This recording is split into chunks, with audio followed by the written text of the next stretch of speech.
Llegó. Perdón, mis por atrás estaba peleando con unos gigantes. Bienvenidos a Octubre. Hoy hablaremos acerca de una de las novelas caballerescas más importantes de la historia de la literatura española, El Hidalgo de Don Quijote de la Mancha. Pero antes de empezar a hablar del libro en sí, tenemos que hablar del autor. Miguel de Cervantes Saavedra, el primer autor moderno, y su novela, que fue la primera novela moderna, fue un autor español que quería abolir las novelas de caballería. Parte de esta historia la escribió en la cárcel. Con Cervantes comienza una nueva era en la literatura y logró su objetivo, abolir las novelas de caballería. Las detestaba, quería sacarlas del mercado, pero ¿cómo puedes abolir un género que está tan bien visto en la sociedad de esa época? Es muy simple, tienes que llevarla al extremo, ridiculizándola de tal manera que nadie más quiera hacer una novela de ese rubro. Ese fue el gran aporte de Cervantes a la literatura. Aparte de su gran libro, El Hidalgo de Don Quijote de la Mancha, fue el cambio de era, el cambio de rubro en la literatura. Por esto se dice que El Quijote es una novela satírica hacia las novelas de caballería. Pero, ¿de qué trata el libro? El libro del Hidalgo de Don Quijote de la Mancha trata acerca de un señor de edad avanzada que tras leer múltiples libros, muchos de caballería, se vuelve loco y se convierte en un caballero, con su escudero Sancho Panza, su caballo Rocinante y su amada Dulcinea del Toboso. Durante los primeros 20 capítulos se nos presenta a Alfonso Quijana, un señor de más o menos 50 años, de complexión recia, madrugador y gran aficionado a la caza. También le encantaban las novelas de caballería y que deseaba convertirse en caballero. Se nombra a sí mismo Don Quijote de la Mancha y nombra a su caballo Rocinante y eligió una mujer a la cual dedicarle todos sus triunfos, su amada Dulcinea del Toboso. Ahora vamos a hablarle acerca de alguna de las aventuras que tuvo el Quijote en sus primeros 20 capítulos. En los primeros capítulos, Don Quijote va a una venta y se encuentra a dos mujeres y a un ventero.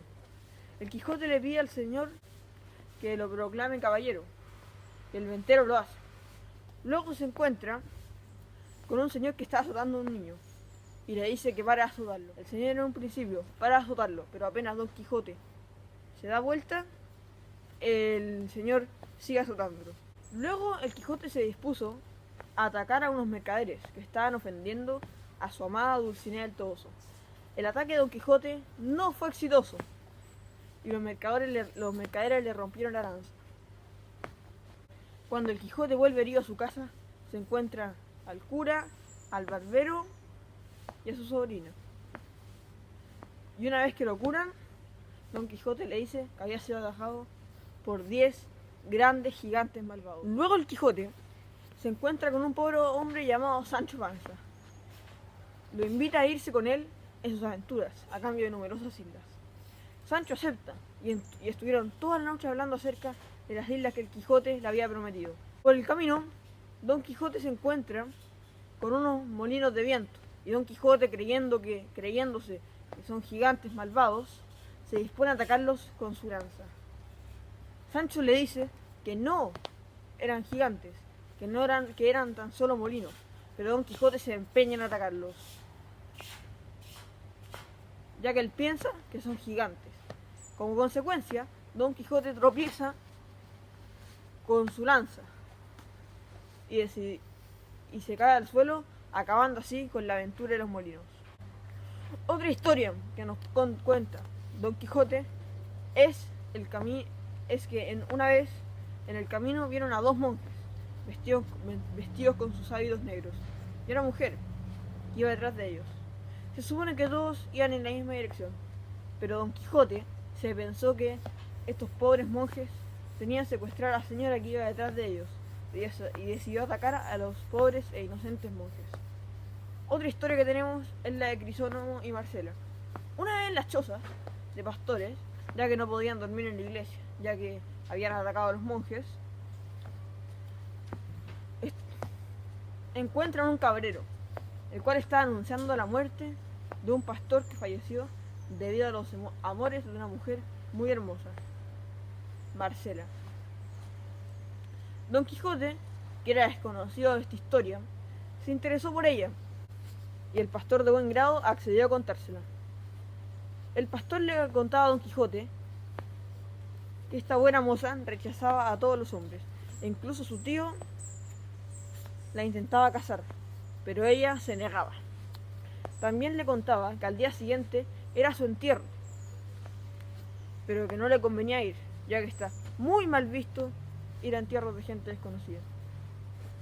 Aún así el Quijote, como es porfiado, fue al entierro. Fue al entierro de Crisóstomo. En el entierro, al final del entierro, llegó Marcela, que habló del amor libre y además comentó que ella vivía en las montañas, para no molestar a nadie y para vivir sola. ¿Qué culpa tenía ella que Crisóstomo hubiera hecho falsas ilusiones sin darle a ella ninguna esperanza?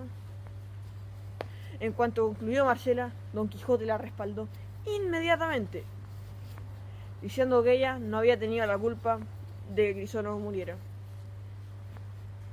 Finalmente el capítulo 20 termina con el Quijote pidiéndole a Sancho que le esperase en una venta y que si no volvía le dijese a su amada Dulcinea que había ido a pelear y que había muerto en la oscuridad. Sancho no quería que su amado Don Quijote se fuera y arde las patas de Rocinante para que el Quijote no pueda cabalgar. Como todos los capítulos, este termina con una otra discusión entre Don Quijote y Sancho Panza. Ahora enfoquémonos en otro tema, la lealtad en el libro. Para entrar en el tema de la lealtad, tenemos que saber qué es la lealtad, obviamente. Según la RAE, lealtad significa cumplimiento de lo que exigen las leyes de la fidelidad y las del honor y hombrías de bien. Hoy en día, la lealtad se ve en las relaciones humanas, relaciones matrimoniales, en la amistad, también en la de los perros hacia sus amos. Pero esto va más allá. La lealtad también se aplica en nuestros ideales o convicciones, a lo que creemos que es bueno y a lo que creemos que es malo. La lealtad en el Quijote. El tema de la lealtad se puede enfocar de muchas maneras en el libro. Algunas de ellas son: primero, podríamos decir que el Quijote es leal a su locura, pero en el fondo es leal a lo que piensa en sus convicciones más íntimas. Por ejemplo, en ningún momento duda en atacar a los gigantes, que en realidad eran molinos, en defender a la supuesta mujer secuestrada, o en defender al niño que estaba siendo azotado. También en hacer justicia al decirle a Marcela que ella no tenía la culpa de que se haya muerto Crisóstomo. Otra manera de ver la lealtad en el Quijote es hacia su escudero Sancho, que no le deja solo en las batallas, que no se enoja con él cuando éste lo está corrigiendo, o haciéndole ver la realidad. El Quijote trata a Sancho como a su propio hijo. Ahora en viceversa, la lealtad de Sancho al Quijote, que aun cuando le debe respeto y obediencia, no por eso deja de hacerle ver el error, las equivocaciones, buscando siempre lo mejor para él. Reza por él también. Como dijo en el capítulo 2, había estado atento a la batalla de su señor Don Quijote y rogaba a Dios en su corazón fuese servido darle la victoria. Otro tipo de lealtad que practica el Quijote es la lealtad hacia su esposa, su amada, no su esposa. Dulcinea del Toboso, que dada la locura del Quijote, inventó que una persona en su pueblo, de la que estaba enamorada perdidamente desde hace mucho tiempo, fuese su esposa. El Quijote desea que todo caballero debiese tener una princesa. Esta ama perdidamente a Dulcinea, aunque Dulcinea probablemente lo conocía muy poco o ni lo conocía. Ahora vamos a hacer una reflexión acerca de la lealtad. La lealtad se ve constantemente en las relaciones humanas, pero se mide cuando se pone a prueba. Y en este texto puedo ver varias de ellas. Yo voy a mencionar dos. La lealtad de Sancho hacia el Quijote es una lealtad incondicional, pero a la vez no lo hace exclusivamente por el amor al Quijote, sino que lo hace por conseguir títulos honorarios, o bien las islas que éste le había prometido. La segunda lealtad es la del Quijote a sus convicciones personales, que en el texto se traduce como locura, que en el texto se muestran como sus locuras. Ya que le dijesen lo que le dijesen, él no cambiaba su postura respecto a lo que él veía. Él creía algo y él mantenía esa postura. La reflexión es que nuestra lealtad debe estar puesta en grandes ideales y por los motivos que nos hacen mejor persona. En este texto hay muchas figuras literarias, como la hipérbole o las metáforas. Ya mencionaron una metáfora que es: cuando Don Quijote vio lo que era, enmudeció, se quedó de piedra. Para finalizar este interesante booktuber, que seguramente les ha informado mucho acerca de la lealtad y el libro en los primeros 20 capítulos,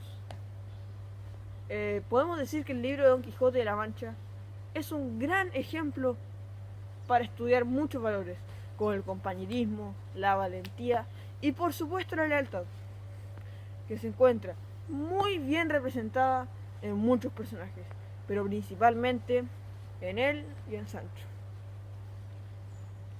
Para elaborar el video tuve muchos problemas. El primero de ellos fue que empecé a leer el libro muy tarde. Sin embargo, el libro es muy interesante y cautiva al lector. Otro problema que tuve es que tuve que grabar varias veces, ya que o estaban pasando la aspiradora, o estaban haciendo ruido en la cocina, o cosas por el estilo. Este texto de alguna u otra forma cambió mi forma de ver el mundo y los conceptos de lealtad. Ahora cada vez que veo un molino de viento, me acordaré de Don Quijote luchando contra ellos. Y pensaré en cuáles son los molinos de viento en mi vida contra los que tengo que luchar. Recomiendo leer este libro al 100%, al 90%, ya que nos cuenta una historia acerca de una persona mayor que emprende un viaje hacia sus mejores sueños. De ser un caballero, de la mano de sus escuderos Sancho Panza y su gran corcel Rocinante.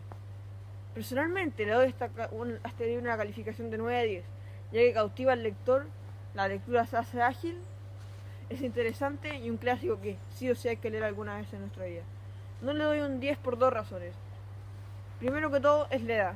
Yo recomiendo leer este libro, o sea, no necesariamente una edad, pero después de haber leído otras novelas de caballería, para entender más o menos el contexto, como el mío sí. Y es importante para comprender porque este libro tiene muchas referencias. Eso. Muchas gracias por ver mi booktour, espero les haya gustado y por favor